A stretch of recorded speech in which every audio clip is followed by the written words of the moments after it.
Muy buenas noches, amada iglesia y amigos que están conectados a esta reunión de oración. Damos gracias al Señor por la oportunidad que nos da de hablar de la obra que ha hecho en nosotros. Damos gracias a Él porque nos ha escogido desde antes de la fundación del mundo.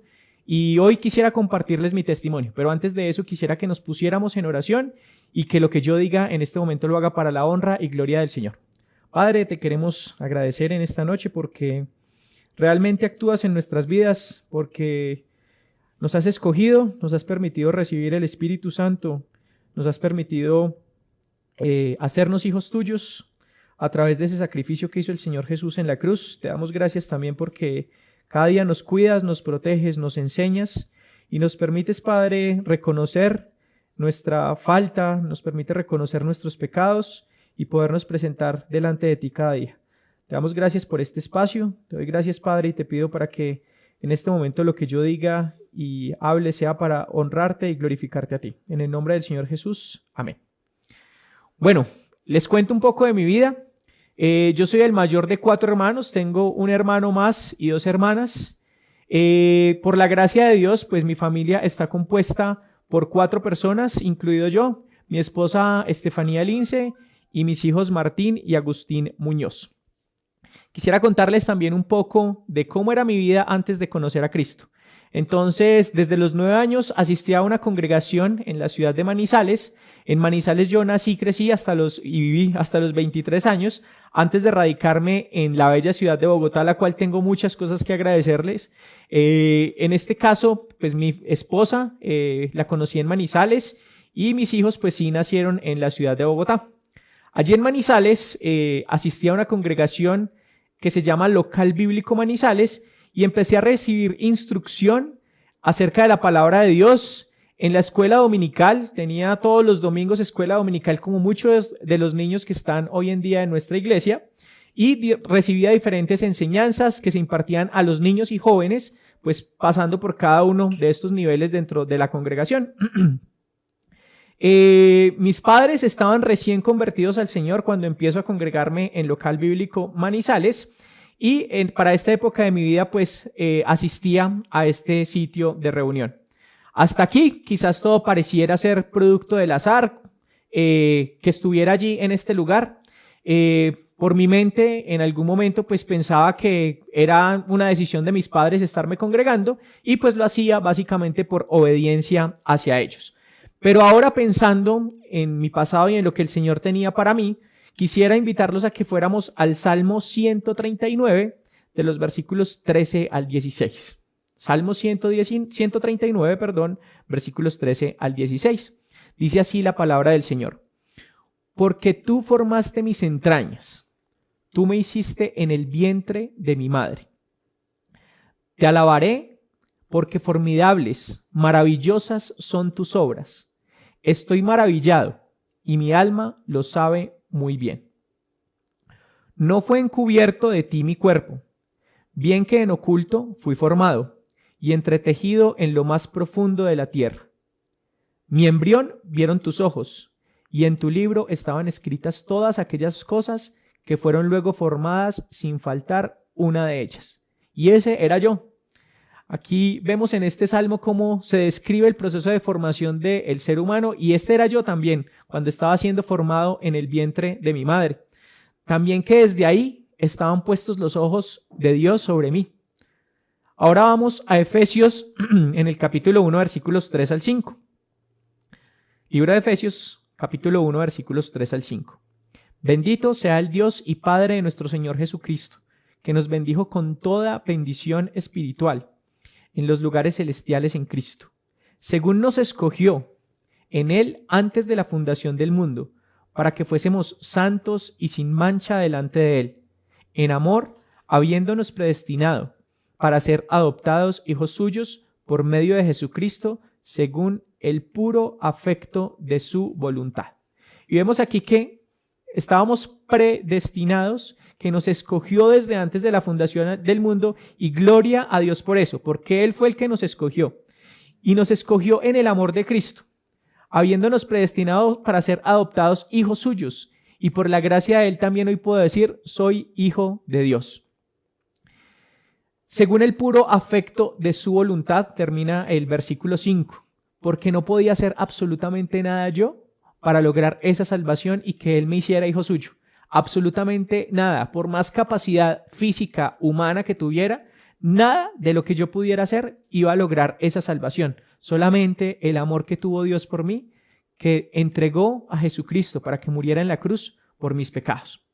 Pero pues, pensando en eso, yo no conocía a Cristo personalmente. Asistí a una iglesia, y volviendo a la historia de mi vida, asistí a una iglesia, pero no conocía a Cristo personalmente. Antes de conocerlo, pues mi vida estaba como dice en Génesis 1:2, y la tierra estaba desordenada y vacía. Y así era yo. Mi vida era desordenada y vacía. Desordenada porque básicamente hacía lo que yo quería, vacía porque pues no tenía la única forma de llenar mi vida, que era el Señor Jesús. Vivía haciéndome sabio en mi propia opinión, pensando que si no mataba y no robaba, estaba siendo una buena persona. Y quizás muchos de ustedes en algún momento de su vida se sintieron así, o quizás hoy los que están viendo este programa podrían pensar, si yo no robo, si yo no mato, pues básicamente soy una persona buena. No puede que no sea excelente, puede que no esté llegando a ser el mejor hombre del mundo, pero pues no soy tan malo como otros creen. Y eso no es apto para Dios. Dios quiere de nosotros santidad. Y precisamente para Él no hay conceptos de bueno, no hay un concepto de alguien que medianamente pueda estar viviendo de manera acorde a lo que Él dice. Para Él es o frío o caliente, es blanco o es negro. Y ahí es donde nosotros tenemos que buscar ese nivel de santidad y ese nivel de excelencia. A eso estamos llamados. Siguiendo dentro de lo que les estaba contando, pues me hacía sabio en mi propia opinión. Estaba haciendo lo que yo quería y pensando en lo que dice Proverbios en el capítulo 26 y versículo 12, donde dice: ¿has visto hombre sabio en su propia opinión? Más esperanza hay del necio que de él. Qué desafortunado para mí leer estos versículos en ese momento. Había más esperanza de un necio que de una persona que se está haciendo sabia en su propia opinión. Cuando yo pensaba que no mataba o no robaba y era bueno, pues me estaba haciendo sabio en mi propia opinión. Muchos de nosotros y la mayoría de las personas en el mundo tratan de hacer un Dios a su propia opinión. Es que si Dios pensara esto, si Dios viera lo que yo estoy haciendo, si Dios viera que yo estoy ayudando a los pobres, pues Él no me podría dejar condenar.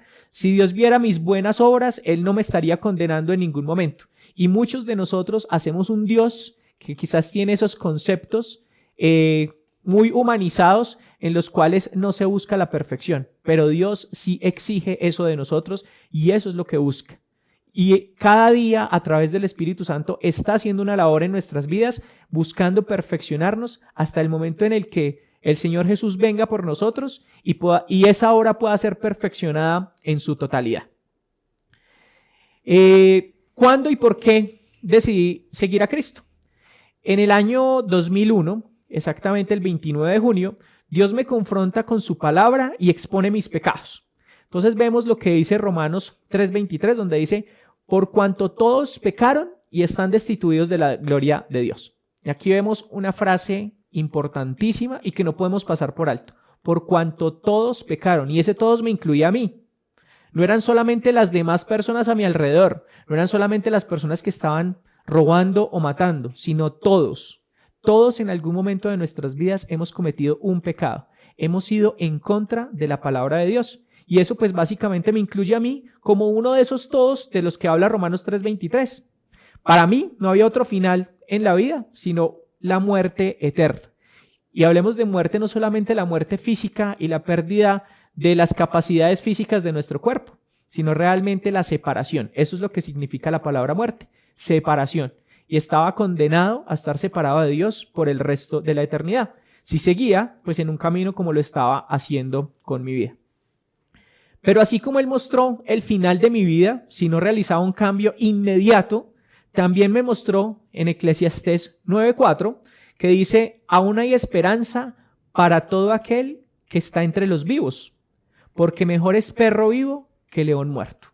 Y yo era ese perro vivo, no era un león muerto. Entonces, aquí hace una comparación entre un perro y un león. Ese león puede ser alguien muy importante, puede ser alguien que en algún momento hizo muchas obras dentro de esta tierra y una persona muy reconocida por todo lo que pudo haber hecho, pero básicamente ya murió. En este caso era yo, ese perro vivo, ese perro que podía todavía hacer algo, recibiendo al Señor Jesús, que es la única cosa que nosotros como seres humanos podemos hacer para hacernos aceptos delante de Dios. También me mostró la puerta de salida a esa condenación eterna. ¿En dónde? En Juan 10:9. ¿Y qué nos dice Juan 10:9? Yo soy la puerta. El que por mí entrare será salvo, y entrará y saldrá y hallará pastos. Y esa era mi necesidad. Era la necesidad de entrar por esa puerta. Era la necesidad de poderme hacer salvo, como lo dice la segunda parte del versículo. El que por mí entrare será salvo. En esta condición tenía que tomar una decisión inmediata. En Efesios 2:8 también me mostró, porque por gracia sois salvos, por medio de la fe. No hay ninguna otra forma, por medio de la fe. ¿Y qué es la fe? La fe es la certeza de lo que se espera y la convicción de lo que no se ve. Entonces aquí, teniendo en cuenta esto, me dice, por gracia soy salvo por medio de la fe, es decir, esa confianza que estoy entregando en el Señor Jesús. Y esto no de vosotros, no es esa fe mía, no es esas capacidades mías de poder lograr algo para alcanzar la salvación, sino que es un don de Dios. En ese momento, en este campamento, reconocí al Señor Jesucristo como mi único y suficiente Salvador. Este campamento fue en la ciudad de Armenia, conocí muchas personas allí, de las cuales hoy en día puedo decir que han sido soporte dentro de mi vida espiritual. Tengo contacto todavía con algunos de ellos. Después de esto, pues empecé a servir en mi iglesia local en Manizales.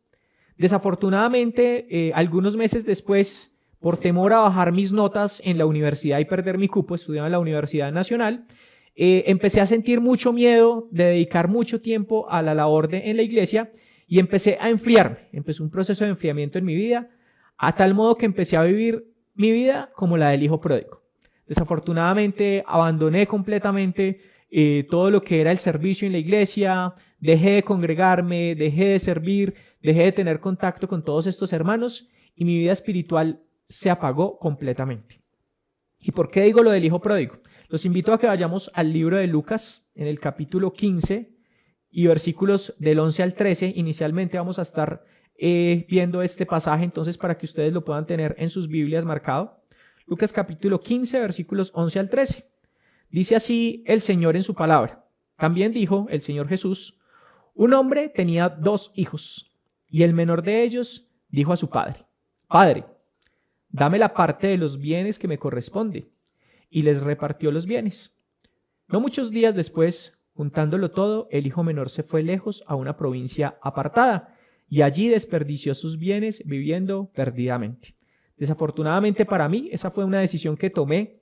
Dios nos da también el libre albedrío. Volví atrás con la tranquilidad, y lo pongo entre comillas, de mi salvación. Era salvo, pero también quería disfrutar mi vida, quería ser o desempeñarme bien en mi carrera. Por la gracia del Señor también, inclusive en este momento perdido, y aquí pensando en lo que este padre le entregó a sus hijos, mi buen Dios me entregó en este tiempo a mi esposa, que hoy en día forma conmigo una relación de casi 17 años, de los cuales llevamos 11 años de matrimonio, pero estaba viviendo de manera desordenada. Conocí a mi esposa en este momento de desorden, cometimos una gran cantidad de errores, y cometí por mi parte una gran cantidad de errores, pues entrando en una relación en la cual todavía no había un matrimonio, empezamos un noviazgo, tuvimos muchas confrontaciones dentro de nuestra vida, y todas estas situaciones, pues, y vuelvo y lo digo solamente por la gracia de Dios que estuvo ahí, hoy en día podemos estar juntos. No es nada de lo que yo haya podido hacer. Sabemos que en el mundo existen millones de cantidad de relaciones que se acaban diariamente, básicamente porque se está buscando de manera egoísta satisfacerse individualmente cada uno de ellos, pero por la gracia de Dios me puso ahí a mi esposa, a Estefanía. Tuvimos, como lo comenté hace un momento, muchas confrontaciones, tuvimos problemas a lo largo de nuestra relación, hasta que en algún momento pues llega nuestro hijo Martín.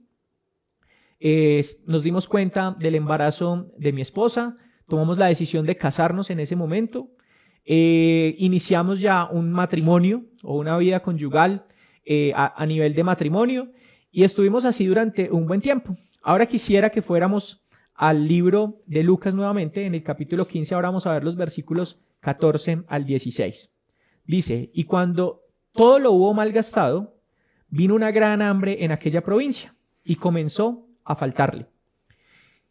Y fue y se arrimó a uno de los ciudadanos de aquella tierra, el cual le envió a su hacienda para que apacentase cerdos, y deseaba llenar su vientre de las algarrobas que comían los cerdos, pero nadie le daba.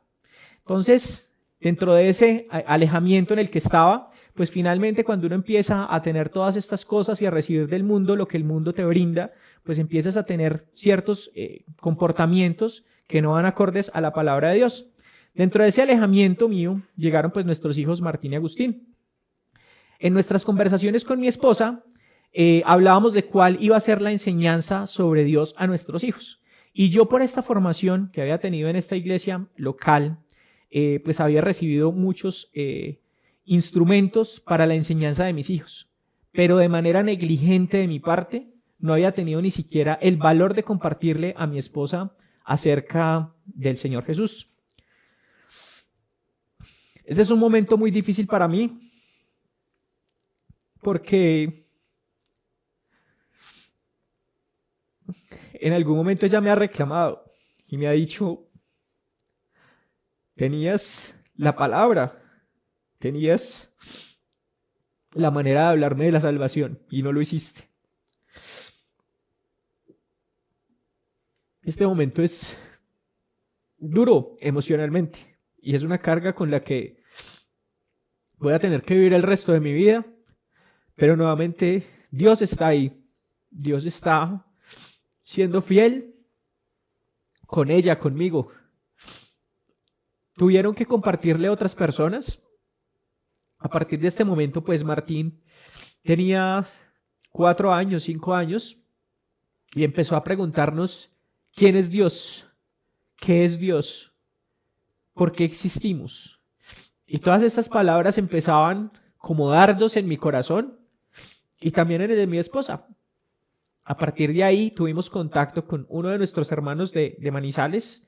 Él empezó a enseñarnos nuevamente, retomé relaciones con él, empezó a hablarnos nuevamente acerca de la palabra del Señor, empezamos a estudiar la Biblia, pero pues mi esposa no entendía muy bien el plan de salvación, no entendía muy bien por qué Dios había enviado a su hijo a morir en la cruz. Y en ese momento abandonamos la ciudad de Manizales, estábamos viviendo allí durante 1 año por cuestiones laborales y nos desplazamos nuevamente hacia la ciudad de Bogotá. Y aquí nuevamente por mi parte empecé a menguar, empecé a enfriarme.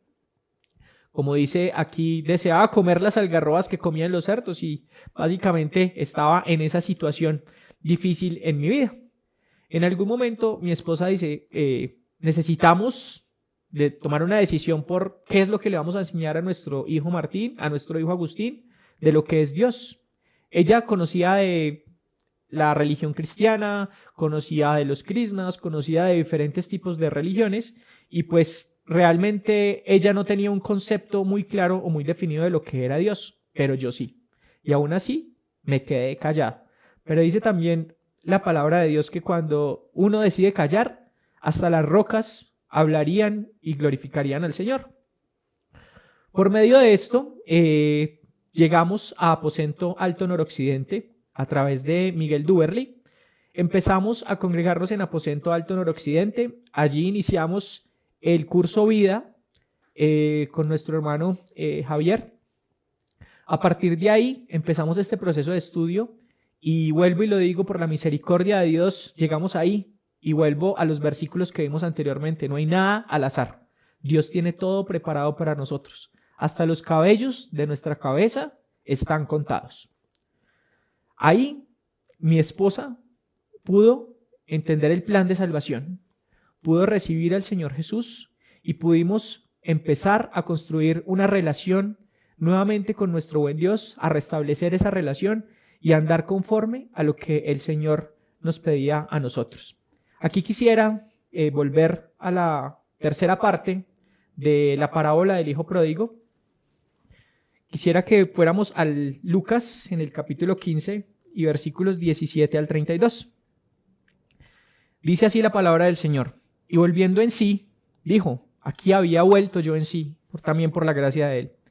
¿Cuántos jornaleros en casa de mi padre tienen abundancia de pan, y yo aquí perezco de hambre? Me levantaré e iré a mi padre y le diré, Padre, he pecado contra el cielo y contra ti. Ya no soy digno de ser llamado tu hijo. Hazme como a uno de tus jornaleros. Y levantándose, vino a su padre, y cuando aún estaba lejos, lo vio su padre, y fue movido a misericordia, y corrió, y se echó sobre su cuello, y le besó, y le dijo, Padre, he pecado contra el cielo y contra ti, ya no soy digno de ser llamado tu hijo. Pero el padre dijo a sus siervos, sacad el mejor vestido, y vestidle, y poned un anillo en su mano, y calzado en sus pies. Y traed el becerro gordo y matadlo, y comamos, y hagamos fiesta. Porque este es mi hijo, muerto era, y ha revivido. Se había perdido, y es hallado. Y comenzaron a regocijarse. Y su hijo mayor estaba en el campo, y cuando vino y llegó cerca de la casa, oyó la música y las danzas, y llamando a uno de los criados le preguntó qué era aquello. Él le dijo, tu hermano ha venido, y tu padre ha hecho matar el becerro gordo, por haberle recibido bueno y sano. Entonces se enojó y no quería entrar. Salió por tanto su padre y le rogaba que entrase. Mas él respondiendo, dijo al padre, he aquí tantos años te sirvo, no habiéndote desobedecido jamás, y nunca me has dado ni un cabrito para gozarme con mis amigos.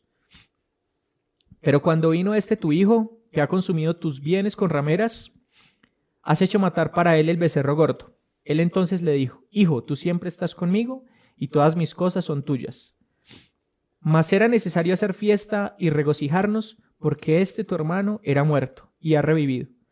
Se había perdido, y es hallado. Aquí nuevamente la misericordia de Dios, como dice aquí la palabra, dice, se movió a misericordia por haberle visto, por haberle recibido bueno y sano, dice en el versículo 27. Y ese